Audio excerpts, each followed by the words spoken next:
And this is part 4. What do I do with it? Emotional reasoning and decision making when I put all this information together. I want to give you some examples because it's probably the most effective way to understand how this applies in our lives. 2 examples. One is, by the way, is anyone looking for a job or no? Anybody interviewing or? Okay. Thank you. That helped. The interviewing process is always one of the toughest parts in getting a job. So we go to an interview, we are nervous, and we are always wondering what is it that is going to win me that particular job, that position. So imagine how important it is to understand and be clear about my own emotion.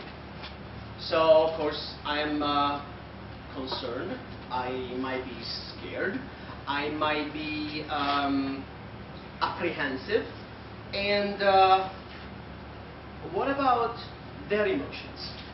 What are their wants? What are their fears? And what are their aspirations in the incumbent, in the new candidate, in the person that they're looking for? So let's start thinking about that. Hiring managers. What do they really want? Well, let's think about it. What they want is help, right? Otherwise, they wouldn't be putting a job ad out there. That is the first thing that they want. They need someone that helps them. Now think about that about yourself. When you're looking for someone that you're going to count on to help you, what is one of the most important characteristics that you're looking for? Reliability. Reliability. In other words, someone who I can trust. Somebody who is trustworthy. So we know that that is one of the things that they want. So it is pointless to waste a lot of time and energy in my interview trying to impress them just with my skills.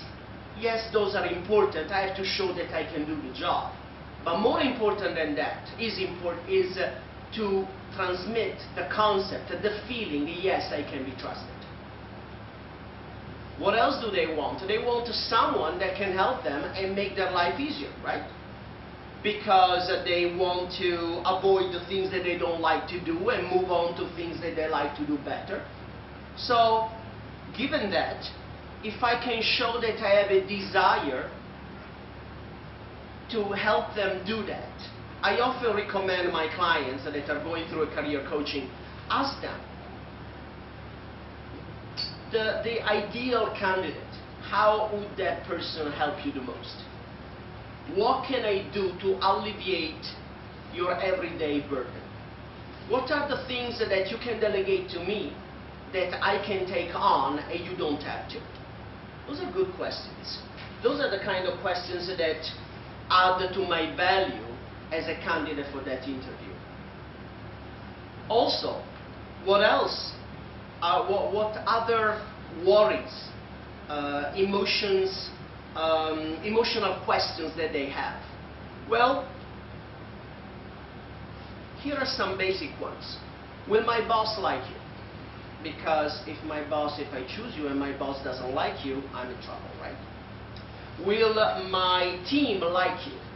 Because if my team does not like you, they're going to come back to me and say, why did you hire this person? And I lose credibility and leadership. Will my customers like you? That's a given. But fundamentally, the main question is, will I like you? Because I have to spend with you 40 hours a week, 50 weeks a year. It's a long time. The last thing that I want, the last kind of person that I want to hire, well, you know, the most stressful time for a manager is when they have to give a performance review. Because they're afraid that when they give feedback, constructive or not, that person might become passive, aggressive, defensive, and instead of learning from that experience, they're going to become disgruntled employees, possibly, become negative, start developing and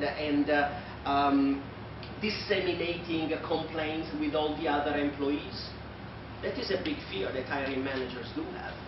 So our ability when we go to an interview to help a hiring manager understand, I'm likable.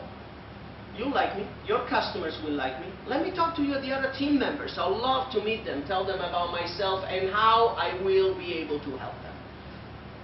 So, all this understanding of their emotions, the hiring manager's emotions, my own emotions, how do I make them match?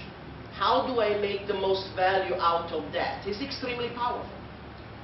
It makes me feel better, because when I present myself, will not just be unilaterally these skills and I can do the job. I have deeper understanding, the ability to reach so much more deeply in that person's heart and make them not just think, but feel that I'm the right person for the job. Something else, another example of that, is when we do public speaking. Anybody feel nervous when they do public speaking? I guess this is the right audience, thank you. Something that told me a lot, and I read this in some book, but it said, your audience, you're afraid of them sometimes, but actually they're the people that really, really want you to succeed.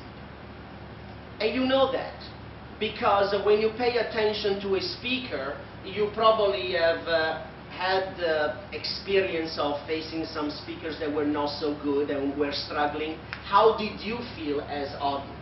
You didn't feel very good, right? You felt uncomfortable for them. So actually, when you are in the position of a speaker, really helps to think. The audience, they are your greatest shield. They want you to succeed because they feel good when you succeed. They want to be in a position where they can tell you, I learned a lot, thank you, that's wonderful. This is where they want to be.